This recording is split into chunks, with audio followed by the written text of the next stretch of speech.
കൂടുതൽ വാർത്തകളും വീഡിയോകളും കാണാൻ ഈ ചാനൽ സബ്സ്ക്രൈബ് ചെയ്യുക. കൂടെ ബെൽ ബട്ടൺ അമർത്തുക. Please subscribe our channel. നമസ്കാരം.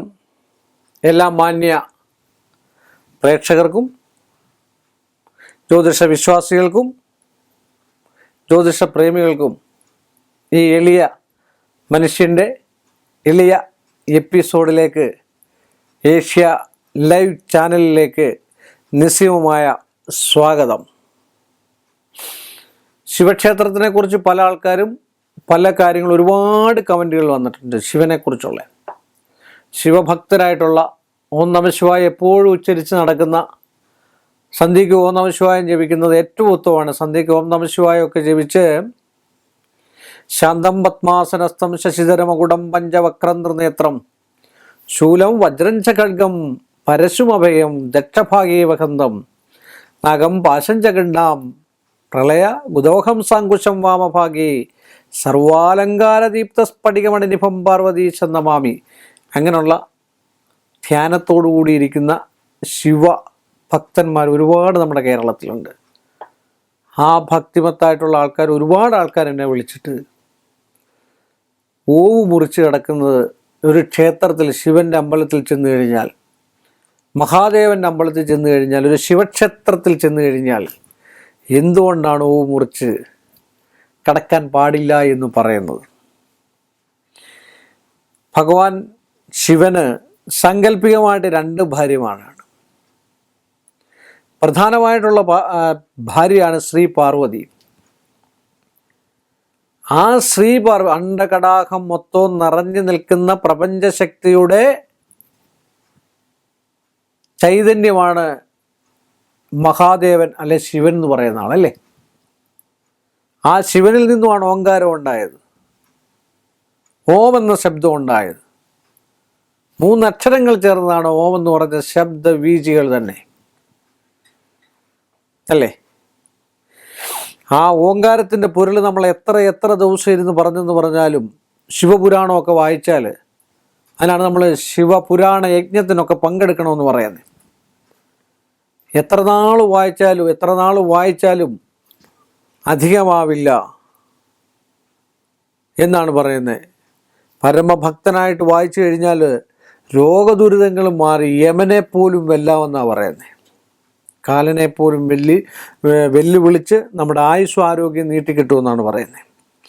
എന്ന് പറഞ്ഞാൽ ഭഗവാന് ഭാര്യമാരിൽ, അതുപോലെ അവതാരമില്ലാത്തൊരു പുരുഷനും ഭഗവാനാണ്. അവതാരമില്ല.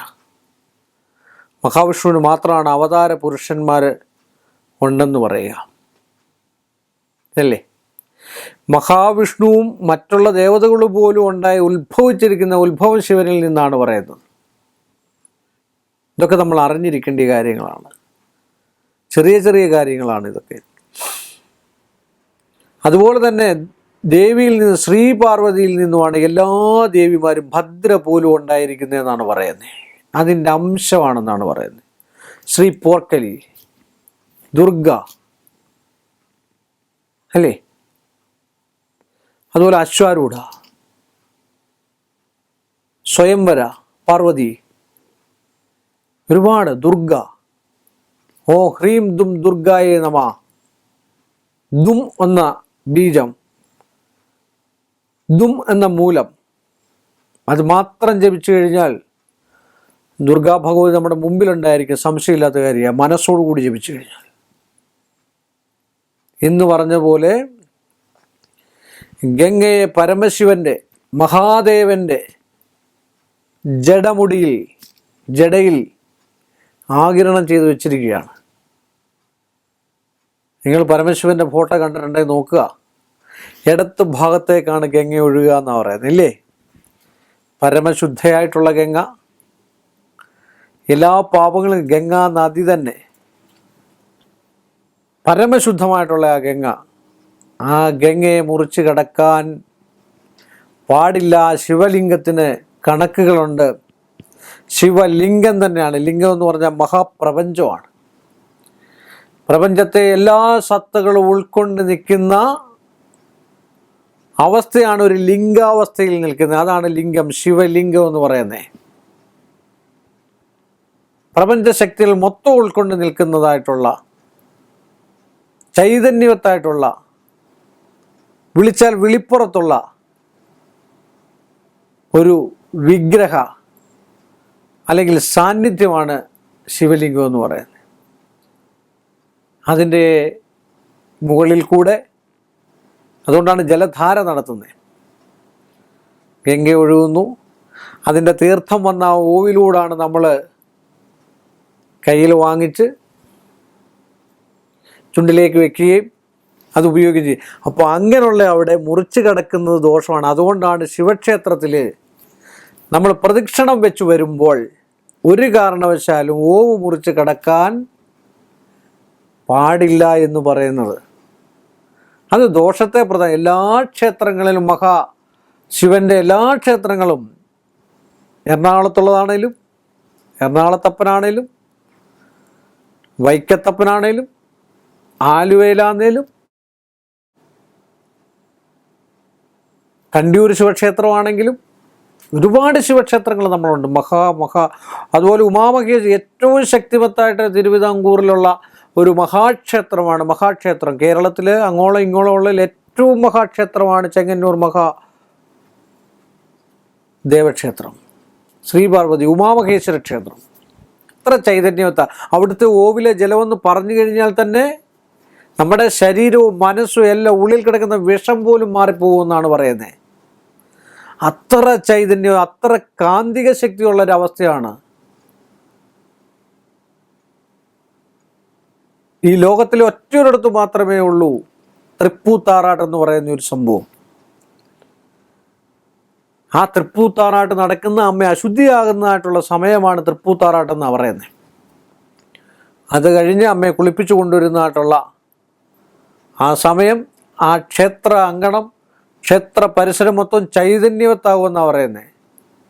അല്ലാത്ത സമയത്ത് വളരെ മൂകമായിട്ട് കിടക്കുന്ന അന്തരീക്ഷമായിരിക്കും അവിടെ. അവിടുത്തുള്ള ആൾക്കാർക്ക് പോലും ഊർജ്ജസ്വലത കുറവായിരിക്കുമെന്നാണ് പറയുന്നത്. അമ്മ എപ്പോൾ കുളിച്ച് കയറി വന്ന് ഭഗവാൻ സ്വീകരിച്ച് ആനയിക്കുന്ന ഒരു രംഗമുണ്ട്. വളരെ സന്തോഷമായിട്ടിരിക്കുന്ന ആ സമയത്ത് വേണം ഹരീന്ദ്ര പുഷ്പാഞ്ജലി പലയിടങ്ങളിലും നമുക്ക് കഴിപ്പിക്കുന്ന ഏത് കാര്യം, രണ്ടുപേരും ഉമയും മഹേശ്വരനും സന്തോഷിച്ചിരിക്കുമ്പോൾ ഒരു വിവാഹം നടക്കണം, ഒരു സന്താനം ഉണ്ടാകണം, ഭാഗ്യം ഉണ്ടാകണം, വിദേശത്ത് യാത്ര പോകണം, 12 ദിവസം 12 അടുപ്പിച്ച് ചെയ്തു കഴിഞ്ഞാൽ കാര്യം സാധിച്ചു തരുമെന്നാണ് പറയുന്നത്. ഈശ്വരാധീനം കൂടെ വേണം. മറ്റുള്ള ദോഷങ്ങളെ അകറ്റിയിട്ട് വേണം പോകാനായിട്ട്. ഒരു ജ്യോത്സ്യനെ കണ്ട് മാർഗം നോക്കിയിട്ട് വേണം. വഴിപാടുകൾ കഴിക്കുന്നത് എപ്പോഴും എന്തെങ്കിലും ദോഷമോ ദുരിതമോ കർമ്മത്താൽ വന്ന് പെട്ടിട്ടുള്ള വിഷയങ്ങൾ നമ്മളിലോ, നമ്മുടെ ഭൂമിയിലോ, നമ്മുടെ ശരീരത്തിലോ, നമ്മുടെ കുടുംബത്തിലോ ഉണ്ടെങ്കിൽ അതിനെ ആദ്യം മാറ്റിക്കളയണം.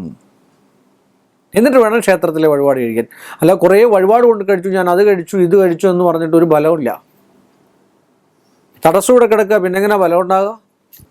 അങ്ങനെ ഹരീന്ദ്ര പുഷ്പാഞ്ജലി കഴിപ്പിച്ച് കണ്ടു കഴിഞ്ഞാൽ ഭഗവാൻ നമ്മളെ എന്ത് ചോദിച്ചാലും ആ സന്ദർഭത്തിൽ ഉമയും മഹേശ്വരനെ ഇടയാടി, ഉമയും മഹേശ്വരനും ശിവനും പാർവതി സന്തോഷമായിട്ടിരിക്കുന്ന, സല്ലപിച്ചിരിക്കുന്നതായിട്ടുള്ള ആ സമയത്ത് ഹരീന്ദ്ര പുഷ്പാഞ്ജലി കഴിപ്പിച്ചാൽ എന്തു വരം ചോദിച്ചാലും എന്തു വേണമെന്ന് ആഗ്രഹിച്ചാലും ഭഗവാൻ തന്നിരിക്കും. സംശയമില്ലാത്ത കാര്യമാണ്.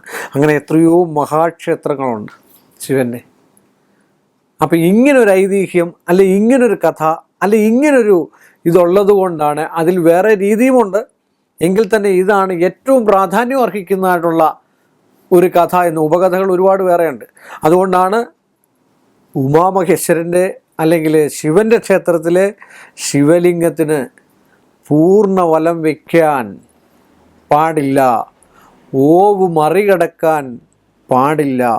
ശിവക്ഷേത്രത്തിലെ ഓവിലൂടെ വരുന്ന തീർത്ഥജലം എത്ര ഏത് കോടി പാവമുണ്ടെങ്കിലും എന്തൊക്കെ തെറ്റുകൾ ചെയ്താലും സാഷ്ടാംഗം നമസ്കരിച്ച് ഭഗവാനെ ഇനിയും മേലിൽ ആവർത്തിക്കത്തില്ല എന്നുള്ള അഖില പ്രായശ്ചിത്തം ചെയ്ത് അതിലെ ഒരു തുള്ളി ജലം, ഗംഗാജലം, ആ ശക്തിമത്തായിട്ടുള്ള ജലം, ആ കാന്തിക ശക്തിയുള്ള ജലം, അത്ര ചൈതന്യവത്തായിട്ടുള്ള ശിവലിംഗത്തിൽ നിന്ന് ഒഴുകി വരുന്നതായിട്ടുള്ള ആ ജലം ഉപയോഗിച്ചാൽ എന്ത് രോഗവും ദുരിതവും ഏത് കാര്യങ്ങളും നടക്കുമെന്നുള്ളത് സത്യസന്ധമായിട്ടുള്ള കാര്യമാണെന്ന് പറഞ്ഞുകൊണ്ടും ഓർപ്പിച്ചുകൊണ്ടും ഈ ഒരു എളിയ എപ്പിസോഡ് ഇവിടെ വൈൻഡപ്പ് ചെയ്യുന്നു. വീണ്ടും നമ്മൾ തമ്മിൽ കാണുന്നവരെ എല്ലാ മാന്യ പ്രേക്ഷകർക്കും എൻ്റെ നിസ്സീമമായ നന്ദിയും കടപ്പാടും. കൂടുതൽ വാർത്തകളും വീഡിയോകളും കാണാൻ ഈ ചാനൽ സബ്സ്ക്രൈബ് ചെയ്യുക. കൂടെ ബെൽ ബട്ടൺ അമർത്തുക. Please subscribe our channel.